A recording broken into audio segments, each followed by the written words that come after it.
Excuse me, it's actually called Yume Kōjō Doki Doki Paniku on this side story to Good Intentions.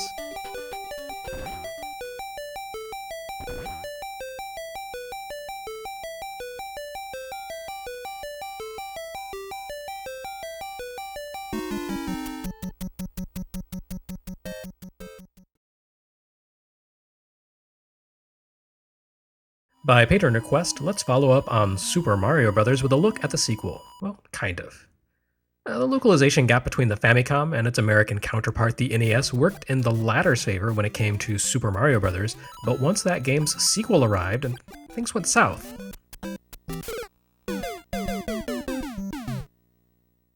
In Japan, Nintendo followed up on Super Mario Bros. With remarkable haste, bringing a bigger, meaner, harder sequel to Famicom Disk System about 8 months after the first game's landmark debut. Nintendo fans, as it turned out, were unsurprisingly thirsty for more Mario, and the company was happy to sate that thirst. The problem on the other side of the ocean, however, was that in June 1986, American Nintendo fans numbered not in the millions, as in Japan, but more like in the tens of thousands. The NES was only just beginning to see distribution outside of Nintendo's handful of test markets, and the company's national media blitz wouldn't hit America in full effect until the coming fall shopping season. Besides the logistical platform challenge in bringing Super Mario Bros. 2 to America, there was also the simple matter that it didn't make sense to bring a sequel to the console's flagship release before almost anyone had even seen the original in real life.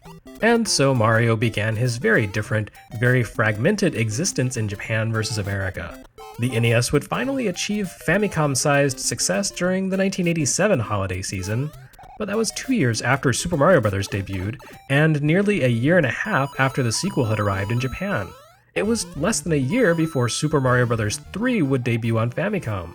With the NES becoming a massive but belated hit, and the distinct sights, sounds, and physics of Super Mario Bros. Imprinted forever on young American minds, Nintendo kicked off the following year by contemplating giving US fans a sequel. By 1988, though, there were, alas, a few problems at that point with the existing sequel. For one, by 1988, Famicom and NES software had advanced far beyond the days of Super Mario Bros. And Super Mario Bros. 2, technically speaking, thanks to the advent of special mapper chips. Super Mario Bros. May have been the greatest work humanly possible on stock NES hardware, but soon after its arrival, both Nintendo and its third parties began to craft clever cartridge-based solutions to leap beyond the console's basic limitations. These so-called memory mapper chips granted NES games new capabilities: more advanced scrolling, on-screen status displays, more colorful visuals, better audio, and most importantly, more memory space in which to store it all. The Disk System had debuted in Japan as a means by which to transcend the hardware's limits, but before long developers could transcend those limits of both the console and of the Disk System with cartridges alone, no pricey add-on peripherals needed. This meant the Disk System, which was now both obsolete and plagued by piracy in Japan, had no reason to come to America. It also meant that games on NES at this point looked a heck of a lot better than the original Super Mario Bros. 2. The first Super Mario Bros. Had been the giant upon whose shoulders the NES stood when it came to the US, and Nintendo intuited that it simply wouldn't do to follow up such a revolutionary and memorable experience with a sequel that was more of the same but a lot harder and a lot older looking. So they took the only avenue available to them. They passed off a ROM hack of a totally unrelated game as the American Super Mario Bros. 2.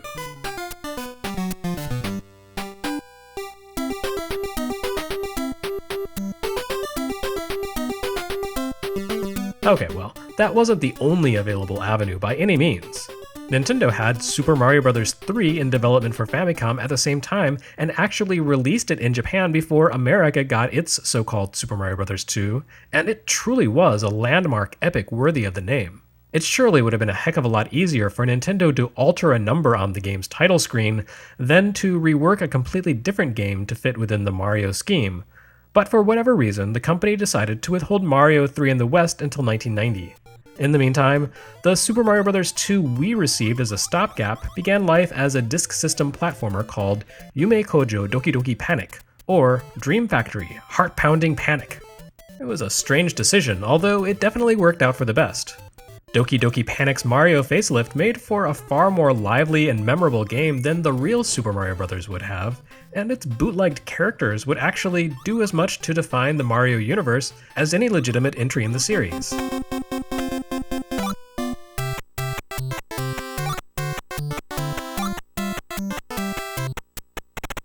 And anyway, it's not like Doki Doki Panic was completely unrelated to Mario. Shigeru Miyamoto produced it, and many of its team members would be involved in Super Mario Bros. 3, most notably Doki Doki Panic level designer Hideki Kono, who would be Super Mario Bros. 3's assistant director. And more than that, Doki Doki Panic was really the first non-Mario platformer to feel like Mario. Even though it did away with core conventions from Super Mario Bros. And its original sequel, such as jumping fatally on enemies or throwing fireballs, its physics and mechanics captured the magic of Mario and even expanded on them, something no Mario imitator of the era had quite accomplished to this degree.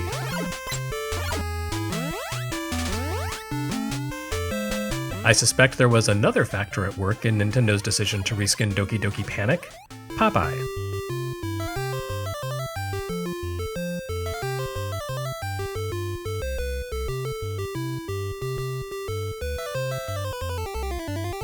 Around this time, I don't know the specifics, but sometime around here, Nintendo lost the rights to make Popeye video games. Popeye had been a foundational license for Nintendo. Had things worked out differently, Donkey Kong would have been a Popeye game and Mario would never have existed. Nintendo's Popeye arcade game was a huge hit, and it was one of 3 games to appear at the Famicom launch in Japan in 1983. Popeye also made its way to the West on NES, but by 1990, the license had switched over to a publisher by the name of Sigma. Since losing the rights to Popeye, Nintendo has never again published one of the most important games in its arcade catalog. The bedrock of the company's long-standing video game empire, locked away behind licensing restrictions. Doki Doki Panic was an even better game than Popeye, a huge inventive platformer bursting with both variety and personality. It was also based on a license, and a rather ephemeral one at that. Yume Kōjō, or again Dream Factory, was a festival event Fuji TV hosted for about a month in 1987 as a means to promote its fall television lineup. Bizarrely, the company teamed up with Nintendo to create a video game that would help promote the event. Although the idea of using Famicom games to promote products and events wasn't unheard of, these promotional tie-ins were generally quick and dirty creations. For example, a hack of Super Mario Bros. On Disk System to promote a popular radio network, or a version of Gradius replacing the power-ups with bowls of instant ramen. Doki Doki Panic, however, was some next-level marketing stuff. This wasn't a fast conversion of some other game, or even a sloppy clone like all those Atari 2600 marketing games. This was Prime Nintendo, a full-length adventure featuring fresh concepts and tons of substance. And it was tied to a TV network's one-month promotional festival. According to director Kensuke Tanabe, Doki Doki Panic began as an exercise in vertical scrolling, something that posed a challenge in a horizontally scrolling action game. With time and iteration, it evolved into a sort of intricate, exploratory, level-based platformer in which vertical scrolling was present, but less important than the creative idea of picking up enemies and objects and throwing them. Even though the troupe of 4 characters who starred in Doki Doki Panic were more or less of Nintendo's own invention, they barely appeared in promotional material for the festival and are said to have been developed by Nintendo to express the themes of the Dream Factory event, they still belong to Fuji, at least in part.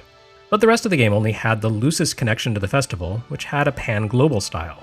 Outside the heroes and heroines, the only connection between Dream Factory and Doki Doki Panic appears in the ubiquity of masks throughout the game. A portion of the festival was based around Brazil's Carnival event, which heavily features masks. Otherwise, though, Doki Doki Panic was really original work by Nintendo. And it was a great work, a high watermark for the NES. So, rather than let the game languish in licensing hell, Nintendo reworked it to become a Mario game, replacing Fuji's characters with their own. Doki Doki Panic starred a family of 4 characters who appear to have come straight from an Arabian Nights tale. The game mixes Brazilian sci-fi and Middle Eastern themes almost chaotically, but the protagonists are very much the image of a Persian nuclear family. And they mapped neatly onto the 4 good characters from the first 2 Super Mario games. The father character, Papa, looked like Mario, but he was strong and nimble, so he became the fast-plucking Toad, formerly the Toadstool Retainer, whose only role had been to alert Mario to the non-presence of the princess after completing one of Bowser's castles. Mario actually began as Imogene, the son. Imogene had been designated the all-rounder and easy-to-use and versatile character with no particular strengths or weaknesses, and who controlled an awful lot like Mario. So it was an easy conversion, and it began a long-standing Mario series tradition for Mario to be the accessible jack-of-all-trades figure.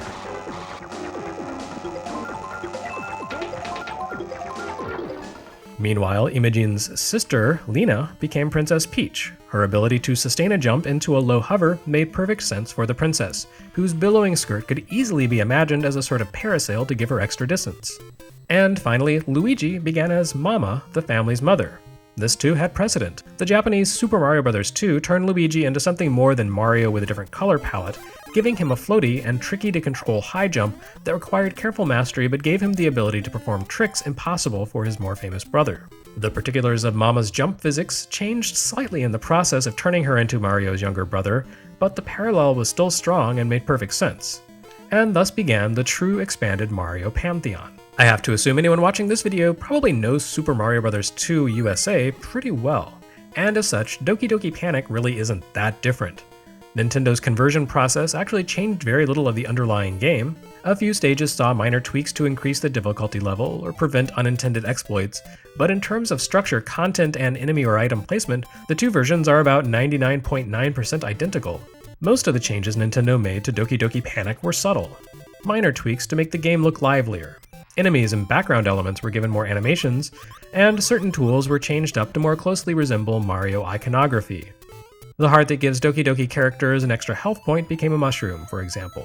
And Mario's turtle shells were originally a horrible little pickaninny blackface, because of Japan's tendency to borrow imagery from American media without always being aware of the fact that some of that imagery is now considered offensive and unacceptable.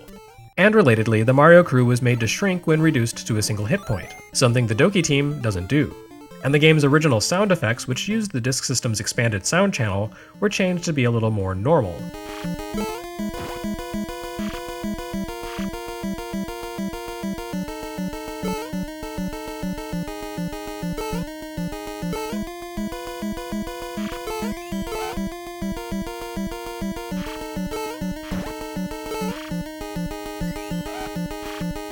But pretty much everything else you see in Mario 2 was already present in Doki Doki Panic.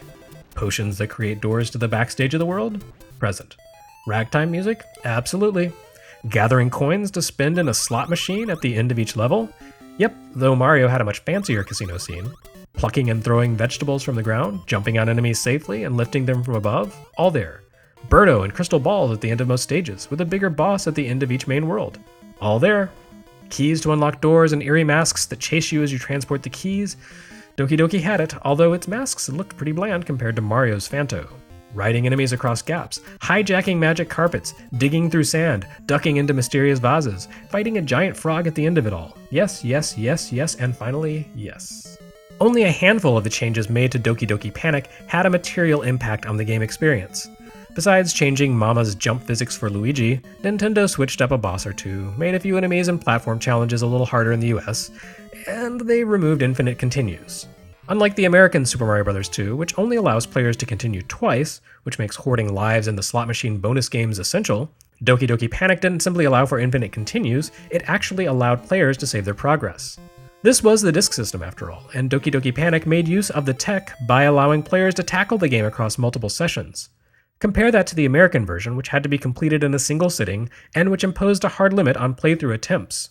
In fact, recording progress served as a key game element in Doki Doki Panic. As in the US version, players can alternate characters at the start of a world, but unlike the US version, the game tracks which worlds each character has completed. Players can jump back into completed stages with a different hero or heroine, and in fact this is required to see the true ending of the game. Only after all four characters have worked their way to 7-2 and beaten Wart, or rather Mamu, can you see the true ending, which incidentally is a lot less awesome than the visually stunning NES ending. This makes for a pretty different play experience. Rather than treating Doki Doki Panic as a pure challenge or race to the end, players have to take a more exploratory approach. Each stage is easier for some characters than others, and in the US version you can always swap in the optimal character for each level and breeze through the action. In Doki Doki Panic, however, you have to soldier through each stage with every character, even if those characters are horribly suited to the scenario. You can have as many continues and play sessions as you need to pull this off, of course, but it's still quite a challenge. Even with the ability to save, Doki Doki Panic feels more like a rough draft of Super Mario Bros. 2. It's never been republished and exists only on Disk System. It was a successful and popular game, so working discs are still pretty easy to find, but the licensing agreement for their works has surely lapsed. It's been overwritten in history by its own ROM hack, even in Japan. Nintendo reissued the American conversion in Japan under the name Super Mario USA as the launch title for the redesigned version of the Famicom console, the one we also saw here with the Super NES-style Dogbone controllers. That was in 1992, so the Japanese reaction was generally something along the lines of, why did Nintendo just put out a 5-year-old disc game on cartridge? But Super Mario Bros. 2, aka Super Mario USA, folded a great game that didn't belong entirely to Nintendo back into the first-party fold, making it a part of the Mario canon, a mainstay of Nintendo archival releases, and the source of a great many elements that appear in Mario adventures that take place outside the Mushroom Kingdom. Even though it's probably the best known and most exhaustively recounted little side story in NES history, Doki Doki Panic remains a fascinating case study in Nintendo's approach to business.